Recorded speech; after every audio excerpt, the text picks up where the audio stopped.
Welcome to our YouTube channel Nisha Education. आज के इस वीडियो में हम क्लास 10th का चैप्टर 2 स्टार्ट कर रहे हैं जिसका नाम है बहुपद। और इस वीडियो में हम इस चैप्टर की एक्सरसाइज 2.1 सॉल्व करेंगे। लेकिन इस एक्सरसाइज को सॉल्व करने के पहले हम कुछ बेसिक डेफिनेशन जान लेते हैं और बेसिक कॉन्सेप्ट समझ लेते हैं जिससे कि हम इस एक्सरसाइज को इजीली सॉल्व कर पाएँ। ठीक है, तो देखिए ये जो चैप्टर है बहुपद आप लोगों ने 9th क्लास में भी पढ़ा होगा और उसमें आप लोगों ने बहुत सारी चीज़ें सीखी होंगी, जैसे रैखिक बहुपद क्या होते हैं, द्विघाती बहुपद क्या होते हैं, त्रिघाती बहुपद क्या होते हैं और बहुपद की घात क्या होती है। ठीक है, अब देखिए अब चूंकि ये 10th क्लास है तो हम उसके आगे का यहाँ पर समझते हैं। ठीक है, कि बहुपद के शून्यकों का ज्यामितीय अर्थ क्या होता है।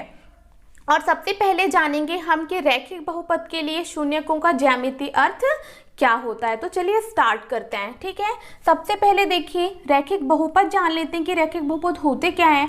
तो वे बहुपद जहाँ पर चर की अधिकतम घात कितनी होती है, एक, क्या कहलाते हैं रैखिक बहुपद। तो देखिए यहाँ पर चर क्या है, x, और इसकी अधिकतम घात यहाँ कुछ भी नहीं दिख रही है, मतलब क्या है, एक। ठीक है, तो ये क्या हुआ, एक रैखिक बहुपद। ठीक है, जहाँ पर a is not equal to क्या होता है, 0। यदि यहाँ पर ये हम नहीं करेंगे तो यहाँ यदि मान के चलो हमने लिख दिया 0, ठीक है, तो ये पूरी टर्म हो जाएगी 0, तब ये फिर रैखिक बहुपद नहीं होगा। ठीक है ना, इसलिए हम यहाँ पर क्या लिखते हैं, a is not equal to 0। तो चलिए देखते हैं कि ये क्या है, एक रैखिक बहुपद। ठीक है, इसके संगत हम एक समीकरण ले लेते हैं, y बराबर ax प्लस b। ठीक है, और इसका हम यहाँ पर करेंगे क्या, ज्यामितीय निरूपण, मतलब यहाँ पर हम इसका ग्राफ बनाएंगे या फिर क्या बनाएंगे, एक आलेख। ठीक है, तो आप लोगों को शायद याद हो हमने 9th क्लास में भी पढ़ा था कि जो रैखिक समीकरण होता है ना उसका जो ग्राफ आता है एक सरल रेखा आता है। ठीक है, तो देखिए हमने यहाँ पर इस रैखिक समीकरण का पहले ही ग्राफ बना दिया है। अब यदि आपसे कोई पूछे कि इस रैखिक समीकरण का शून्यक आप यहाँ पर कैसे बताएंगे तो वो चीज़ हम समझ लेते हैं। ठीक है, यहाँ पर देखिए एक ग्राफ है, तो ये ग्राफ एक्स अक्ष को जिस बिंदु पर प्रतिच्छेद करेगा। ठीक है, अब देखिए एक पूरा एक ग्राफ है, सरल रेखा। ठीक है, तो ये सरल रेखा एक्स अक्ष को जिस बिंदु पर क्या कर रही है, प्रतिच्छेद। ठीक है, तो मान के चलो ये b बटे a और 0 पर यहाँ पर प्रतिच्छेद कर रही है। ये निर्देशांक हमने यहाँ से निकाले हैं। ठीक है, आप भी निकाल सकते हैं बहुत इजीली। ठीक है, तो इस बिंदु का जो x निर्देशांक है ना वो इस रैखिक समीकरण का क्या होगा, शून्यक होगा। वापस से समझते हैं, ये एक रैखिक समीकरण है। ठीक है, और इस रैखिक समीकरण का हमने क्या बनाया है, एक ग्राफ। ठीक है, और यदि आपसे कोई पूछे कि इस ग्राफ की मदद से आप इस रैखिक बहुपद का शून्यक बताइए तो वो हम कैसे बताएंगे। ठीक है, ये ग्राफ एक्स अक्ष में जिस बिंदु पर प्रतिच्छेद करता है उस बिंदु का जो x निर्देशांक होता है वो इस रैखिक बहुपद का क्या होता है, शून्यक, मतलब y बराबर ax प्लस b, ये जो समीकरण है इसका शून्यक होगा क्या, शून्यक बराबर होगा ऋण b बटे a। ठीक है ना, ये क्या है, x निर्देशांक, और यही क्या होगा, इस रैखिक बहुपद का शून्यक। ठीक है, इसको हम एक एग्जाम्पल के थ्रू समझते हैं तो आप लोगों को और अच्छे से समझ में आएगा। तो चलिए देखते हैं। हमने एग्जाम्पल लिया है y बराबर 2x धन 3। ठीक है, और x के अलग अलग मानों के लिए हमने y के अलग अलग मान निकाल लिए हैं। ठीक है, और इस रैखिक समीकरण का हमने यहाँ पर क्या बनाया है, एक ग्राफ। और यदि आपसे कोई पूछे कि इस ग्राफ में आप इस समीकरण का शून्यक बताइए, ठीक है, तो वो आप कैसे बताएंगे। अब देखिए यहाँ पर ये पूरी क्या है, एक्स अक्ष, और एक्स अक्ष पर ये जो ग्राफ जिस बिंदु पर प्रतिच्छेद करता है, ठीक है, तो इस बिंदु का जो एक्स निर्देशांक होता है ना वही इस रैखिक समीकरण का क्या होता है, शून्यक। तो लगभग ये कहाँ आ रहा है भाई, ऋण 3 बटे 2, मतलब 1.5 में आ रहा है, 1 और 2 के बीच का है। ठीक है, तो ये हमने लिख दिया क्या, ऋण 3 बटे 2, और यहाँ पर y का निर्देशांक क्या होगा, 0। ठीक है, तो हमें y निर्देशांक को बिल्कुल नहीं देखना है, यहाँ पर इस बिंदु का जो x निर्देशांक होगा वही इस रैखिक समीकरण का क्या होगा, शून्यक होगा। तो इस प्रकार आप रैखिक बहुपद के लिए किसी भी ग्राफ में, ठीक है, शून्यक बता सकते हैं कि इस रैखिक बहुपद का शून्यक क्या आने वाला है। यहाँ पर मैं आप लोगों को एक और चीज बता दूं कि ये जो रैखिक समीकरण होता है इसका एक ही शून्यक होता है, ठीक है। केवल और केवल यहाँ पर आप लोग देख पा रहे हैं, यहाँ पर भी एक ही शून्यक आ रहा है और यहाँ पर भी एक ही शून्यक आ रहा है। तो जब कभी आपसे ऑब्जेक्टिव में पूछा जाए कि रैखिक बहुपद के शून्यक कितने होते हैं, तो केवल कितना होता है, एक, जैसा कि हम इन ग्राफ में देख पा रहे हैं, ठीक है। आई होप आपको ये बहुत अच्छे से समझ में आया होगा। अब हम समझते हैं द्विघात बहुपद, ठीक है। यदि मैं यहाँ पर द्विघात बहुपद का व्यापक रूप ले लूँ तो ये होता है ax वर्ग प्लस bx प्लस c, और जहाँ पर होता है a is not equal to 0, ठीक है। तो ये क्या है भाई, द्विघात बहुपद। अब द्विघात बहुपद की डेफिनेशन जान लेते हैं कि ऐसा बहुपद जहाँ पर चर की अधिकतम घात कितनी हो, 2, तो वो क्या कहलाता है, द्विघात बहुपद, ठीक है। अब देखिए द्विघात बहुपद का जो ग्राफ होता है वो किस आकार का होता है ये हम जानेंगे। अभी हमने कुछ देर पहले रैखिक बहुपद का आकार जाना था कि रैखिक बहुपद का जब हम आलेख बनाते हैं तो एक सरल रेखा प्राप्त होती है, ठीक है। वैसे यदि हम द्विघात बहुपद का क्या बनाएं आलेख, तो वो किस आकार का प्राप्त होगा वो हम जानेंगे, ठीक है। यदि यहाँ पर मैं इसके सापेक्ष ले लूँ क्या, एक समीकरण y बराबर ax square plus bx plus c, ठीक है। तो इसका यदि हम बनाएं क्या आलेख, तो वो कुछ इस तरीके का प्राप्त होगा, ठीक है। देखिए पहला जो ग्राफ है उसमें ये नीचे से खुला हुआ है और ये दूसरी कंडीशन में ऊपर से खुला हुआ है, ठीक है। तो इस आकृति या इस आकार को हम कहते हैं क्या, परवलय। तो आप लोग सिर्फ इतना याद रखें कि जो द्विघात समीकरण होता है ना, उसका यदि हम आलेख खींचते हैं तो वो परवलय आकार का प्राप्त होता है, या तो वो नीचे की तरफ खुला होगा या तो वो ऊपर की तरफ खुला होगा, ठीक है। अब हम जानते हैं बहुपद के या द्विघात बहुपद के शून्यक हम कैसे बता सकते हैं, ठीक है। तो चलिए स्टार्ट करते हैं। देखिए हमने द्विघात बहुपद का यहाँ पर क्या कर दिया है, ज्यामितीय निरूपण, मतलब यहाँ पर आलेख बना दिया है, ठीक है। तो यहाँ पर 3 कंडीशन हो सकती है, तीनों कंडीशन को हम बारी बारी से समझते हैं, ठीक है। हमें पता है कि यदि हमें किसी द्विघात बहुपद का क्या बताना हो शून्यक, तो हम कैसे बताएंगे भाई कि ये ग्राफ एक्स अक्ष पर जितने बिंदुओं पर प्रतिच्छेद करता है उसका एक्स निर्देशांक ही इस द्विघात बहुपद का क्या होगा, शून्यक होगा, ठीक है। तो देखिए पहली कंडीशन में यहाँ पर ये जो ग्राफ है ये एक्स अक्ष को 2 बिंदुओं पर प्रतिच्छेद कर रहा है, ठीक है, जिसका आकार क्या है, नीचे से खुला हुआ और परवलय है, ठीक है। तो यहाँ पर इस द्विघात समीकरण के जो शून्यक होंगे वो कितने होंगे, 2, ठीक है, क्योंकि यहाँ पर x के 2 निर्देशांक प्राप्त होंगे दोनों बिंदुओं पर, यहाँ पर 1 और यहाँ पर 1, ठीक है।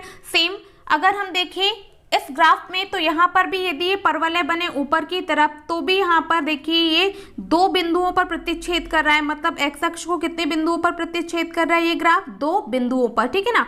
तो ये दोनों बिंदुओं का जो एक्स निर्देशांक होगा इस द्विघात समीकरण का शून्यक, ठीक है। तो इस प्रकार हम फर्स्ट कंडीशन में देख पा रहे हैं कि इस द्विघात समीकरण के जो शून्यक है वो कितने आ रहे हैं, 2, ठीक है। अब देखिए सेकेंड स्थिति में क्या हो सकता है कि ये जो ग्राफ है वो एक्स अक्ष को केवल और केवल एक ही बिंदु पर प्रतिच्छेद करें, मतलब यहाँ पर, ठीक है। सेम अब हमने ये ऊपर की तरफ ग्राफ बनाया है तो यहाँ पर भी ये जो है ग्राफ ये एक्स अक्ष को एक ही बिंदु पर प्रतिच्छेद कर रहा है, वो कहाँ, यहाँ पर, ठीक है।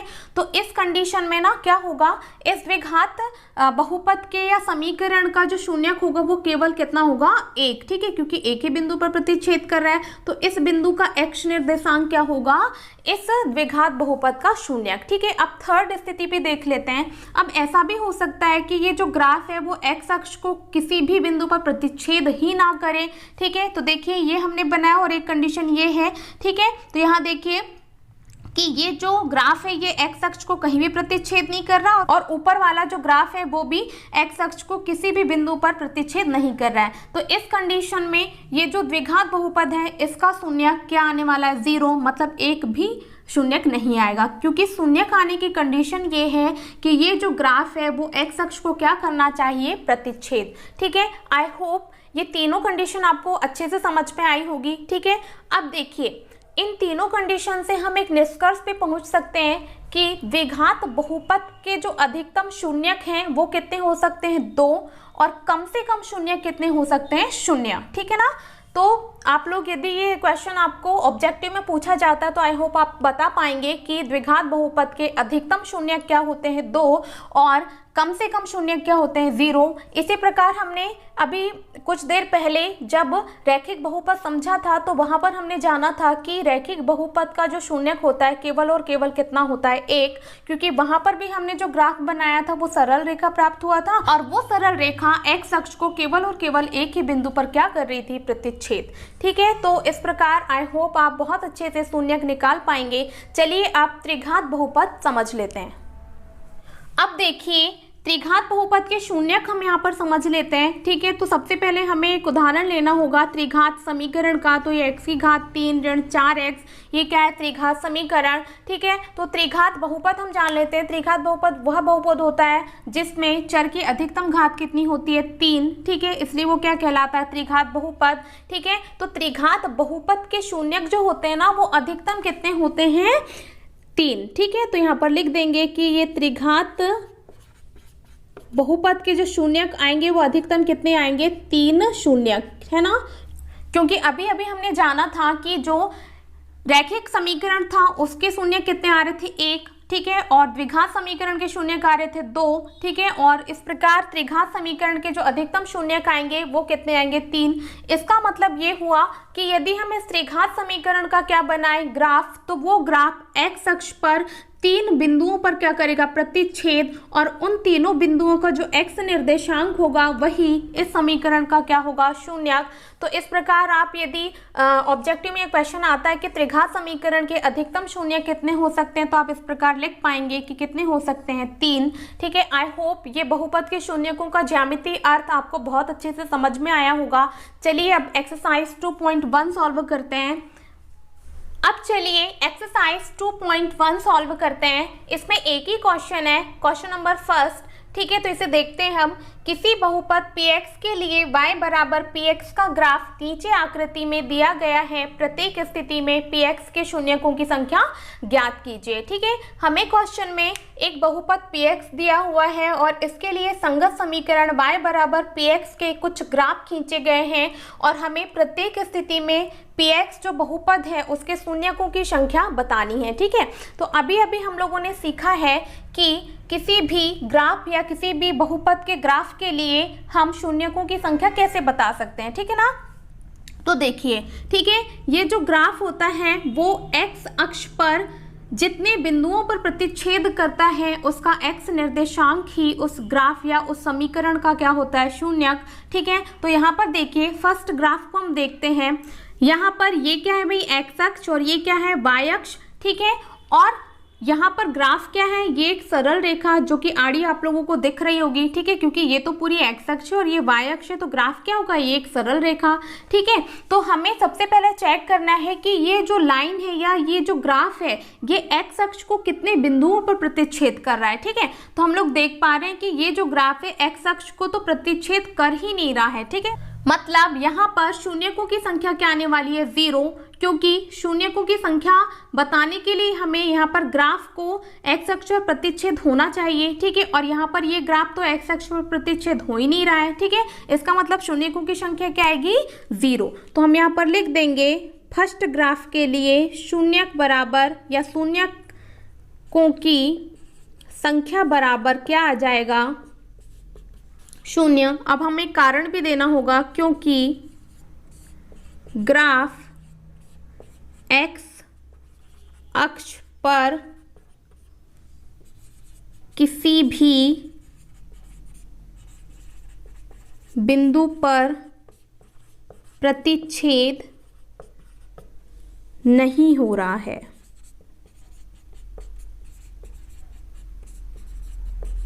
आई होप ये चीज आपको समझ में आई होगी। ठीक है, अब देखिए सेकेंड ग्राफ हम देखते हैं। तो सेकेंड ग्राफ में ये जो ग्राफ बना हुआ है, सबसे पहले हमें देखना है कि ये एक्स अक्ष पर कितने बिंदुओं पर प्रतिच्छेद कर रहा है। ठीक है, तो ये तो देखिए ये जो खड़ी लाइन है ये वाई अक्ष है और ये जो आड़ी या क्षैतिज लाइन है ये क्या है, एक्स अक्ष। ठीक है, तो ये हमारा क्या है, इस तरीके से जो बना हुआ है ये ग्राफ है और ये ग्राफ, ठीक है, एक्स अक्ष को किस बिंदु पर प्रतिच्छेद कर रहा है, इस बिंदु पर, मतलब एक ही बिंदु पर प्रतिच्छेद कर रहा है। इसका मतलब ये हुआ कि इस ग्राफ के लिए शून्य कितने आने वाले हैं, 1। ठीक है, क्योंकि यहाँ पर ये ग्राफ एक्स अक्ष को केवल और केवल एक ही बिंदु पर क्या कर रहा है, प्रतिच्छेद। ठीक है, तो मैंने आप लोगों को पहले भी बताया कि ये जिस बिंदु पर प्रतिच्छेद करता है उसका एक्स निर्देशांक, ठीक है, दिए गए समीकरण के लिए क्या होता है, शून्य। तो यहाँ पर ये एक ही बिंदु पर प्रतिच्छेद कर रहा है, इसका मतलब ये होगा कि इस ग्राफ के लिए शून्य कितने होंगे, एक। ठीक है, तो यहाँ पर हम लिख देते हैं कि शून्यकों की संख्या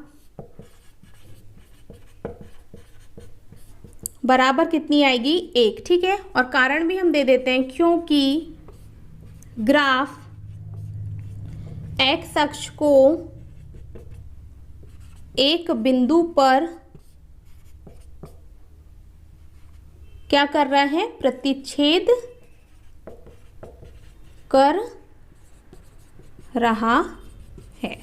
ठीक है, अब देखिए थर्ड ग्राफ में भी हम यही चीज देखेंगे कि ये जो ग्राफ है एक्स अक्ष पर कितने बिंदुओं पर प्रतिच्छेद कर रहा है। ठीक है, तो देखिए ये हो गई पूरी एक्स अक्ष और ये हो गया हमारा ग्राफ। ठीक है, तो ये पहला बिंदु मिला जहां पर ये एक्स अक्ष पर प्रतिच्छेद कर रहा है, ये दूसरा मिला और ये तीसरा मिला।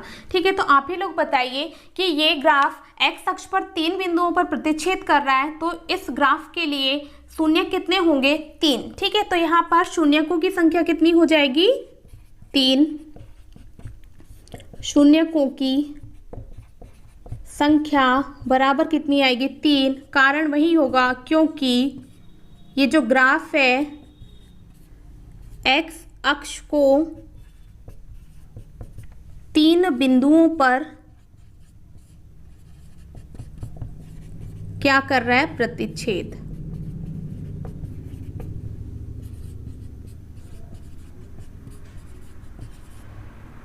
ठीक है, तो आई होप ये तीनों ग्राफ आपको अच्छे से समझ में आए होंगे। हमें कुछ नहीं करना, हमें यहाँ पर ये जो ग्राफ दे रखे हैं इनको देखना है कि ये एक्स अक्ष पर कितने बिंदुओं पर प्रतिच्छेद कर रहे हैं और जितने बिंदुओं पर प्रतिच्छेद करेंगे उतने ही क्या आएंगे, शून्यक। चलिए अब नेक्स्ट क्वेश्चन सॉल्व करते हैं। फोर्थ ग्राफ है, यहाँ पर भी हम शून्यक की संख्या बताएंगे। तो देखिए ये हो गई एक्स अक्ष और ये हो गया ग्राफ। तो ग्राफ यहाँ पर कितने बिंदुओं पर प्रतिच्छेद कर रहा है, ये हो गया पहला बिंदु और ये हो गया दूसरा बिंदु। मतलब इस ग्राफ में शून्यकों की संख्या कितने आने वाली है, 2। ठीक है, तो लिख देते हैं शून्यकों की संख्या बराबर कितनी आएगी, 2। ठीक है, क्योंकि कारण भी हमें लिखना होगा, क्योंकि जो ग्राफ है वो एक्स अक्ष को 2 बिंदुओं पर प्रतिच्छेद कर रहा है। ठीक है, अब देखिए फिफ्थ ग्राफ में एक्स अक्ष का है ये। ठीक है, और एक्स अक्ष में ये जो ग्राफ जितने बिंदुओं पर प्रतिच्छेद कर रहा है वही क्या होगा, शून्यकों की संख्या। ठीक है, तो ये देखिए पहला बिंदु ये मिला जहां पर ये ग्राफ एक्स अक्ष को क्या कर रहा है, प्रतिच्छेद। दूसरा बिंदु ये हो गया, तीसरा ये हो गया और चौथा क्या हो गया, ये। इसका मतलब ये जो ग्राफ है ये एक्स अक्ष को 4 बिंदुओं पर प्रतिच्छेद कर रहा है। ठीक है, तो यहाँ पर शून्यकों की संख्या कितनी आएगी, आप लोग बताइए। शून्यकों की संख्या आ जाएगी कितनी, 4। ठीक है, क्योंकि यहाँ पर ये ग्राफ एक्स अक्ष को 4 बिंदुओं पर प्रतिच्छेद कर रहा है। ठीक है, अब कारण भी हम लिख देते हैं, क्योंकि ये जो ग्राफ है एक्स अक्ष को 4 बिंदुओं पर प्रतिच्छेद कर रहा है। अब देखिए सिक्स्थ ग्राफ। ठीक है, सिक्स्थ ग्राफ में एक्स अक्ष कहाँ है, ये। ठीक है, एक्स अक्ष में हमें देखना है कि ये ग्राफ एक्स अक्ष को कितनी बार प्रतिच्छेद कर रहा है। ठीक है, तो ये मिला पहला बिंदु, ये मिला दूसरा बिंदु और ये है तीसरा बिंदु। इसका मतलब दिया गया ग्राफ एक्स अक्ष को 3 बिंदुओं पर क्या कर रहा है, प्रतिच्छेद। तो यहाँ पर शून्यकों की संख्या कितनी आ जाएगी, 3। शून्यकों की संख्या बराबर कितनी आ जाएगी, 3। और हम कारण भी यहाँ लिख देंगे कि क्योंकि ग्राफ एक्स अक्ष को 3 बिंदुओं पर प्रतिच्छेद कर रहा है। ठीक है, आई होप ये क्वेश्चन फर्स्ट आपको बहुत अच्छे से समझ में आया होगा। इस प्रकार ये एक्सरसाइज 2.1 खत्म होती है। यदि आपको मेरी ये वीडियो पसंद आई हो तो आप इसे अपने दोस्तों के साथ ज़्यादा से ज़्यादा शेयर करें, और यदि आपको कोई भी प्रॉब्लम हो ना तो आप कमेंट बॉक्स में जाकर कमेंट कर सकते हैं। और प्लीज़ मेरे इस चैनल को सब्सक्राइब जरूर करिएगा, और जो सब्सक्राइब बटन के बाजू में बेल आइकॉन होता है उसे भी प्रेस कर लीजिएगा, ताकि आने वाली इसी तरह की इन्फॉर्मेटिव वीडियोस आपको इजीली मिलती रहें। Thank you.